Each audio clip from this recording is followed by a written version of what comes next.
Hello students, कैसे हैं आप? मैं कौशल कुमार भूमि एजुकेशन के ऑनलाइन प्लेटफॉर्म पे मैं आपका स्वागत करता हूं। भारतीय इतिहास में विशेष मुद्दों के क्रम में मैं आपके साथ आज सहायक संधि, सब्सिडियरी अलायंस की चर्चा करूंगा।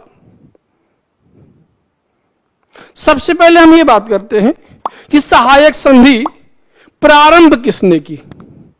देखिए, भारत में सहायक संधि की प्रारंभ वेलेजली के द्वारा होती है। किसके द्वारा होती है? वेलेजली। वेलेजली जो कि भारत में गवर्नर जनरल के पद पे था। असल में इस समय भारत में ईआईसी विस्तार करना चाहती थी। क्या चाहती थी? विस्तार। और विभिन्न प्रकार के नीतियों का पालन करके वो विस्तार रूपी अपनी योजना को सफल बनाना चाहती थी। लेकिन इस समय इनके सामने एक खतरा निकल के आता है। इस समय नेपोलियन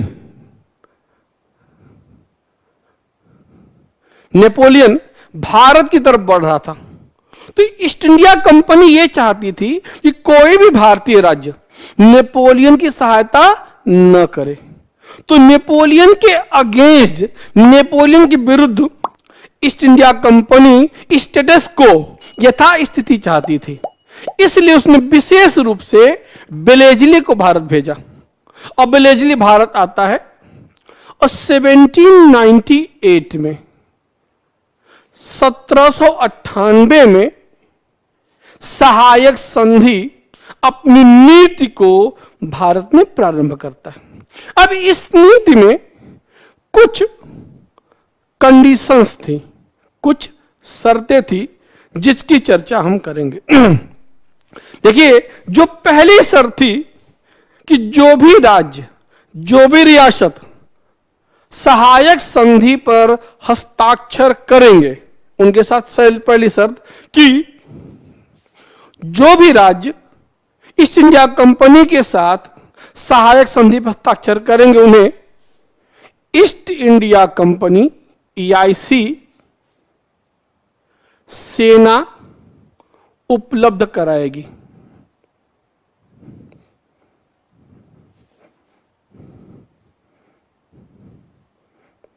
क्लियर बात?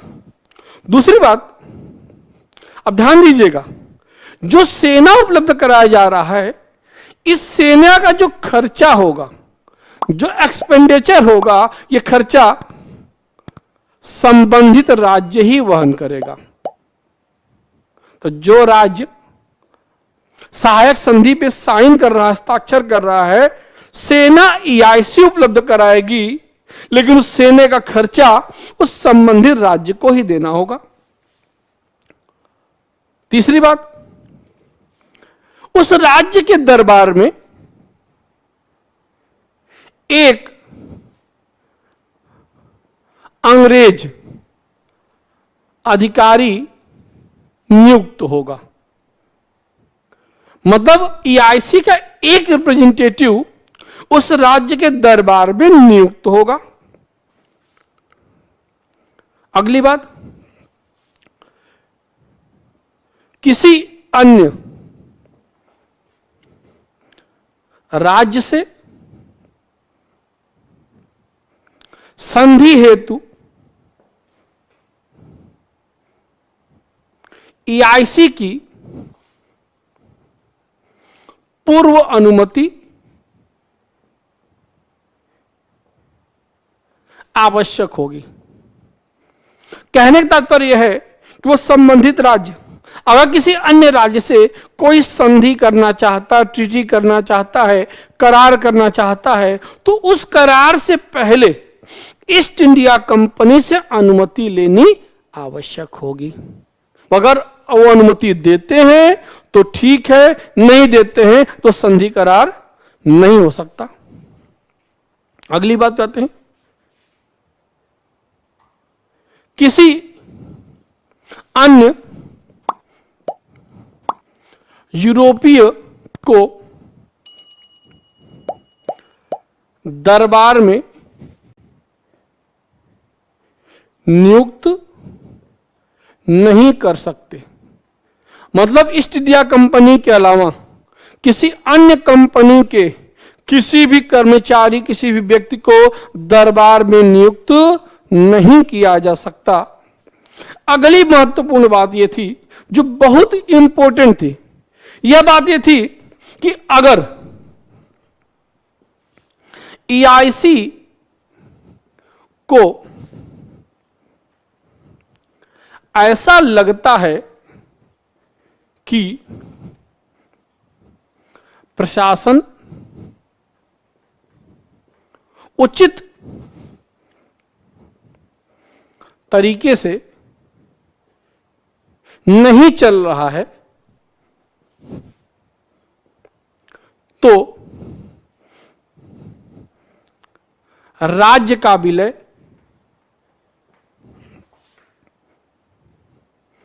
EIC में किया जा सकता है।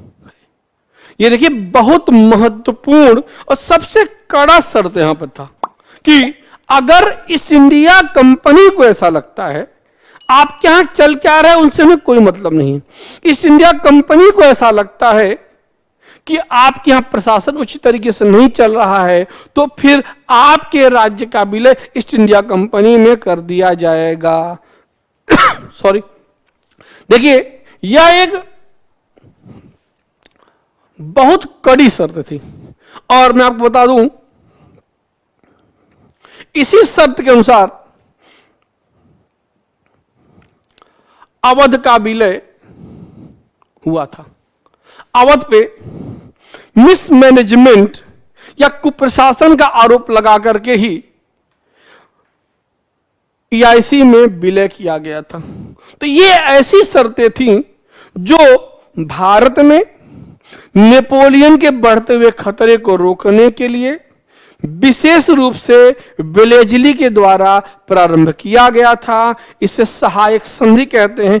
कहने को यह सहायक संधि थी, यह देखने में लगने वाली सहायक संधि थी, जबकि यह भारतीय राज्यों को हड़पने की तरफ एक कदम था। अगले क्रम में हम राज्य हड़प नीति की चर्चा करेंगे जो कि डलहौजी के द्वारा चलाई गई नीति। Thank you.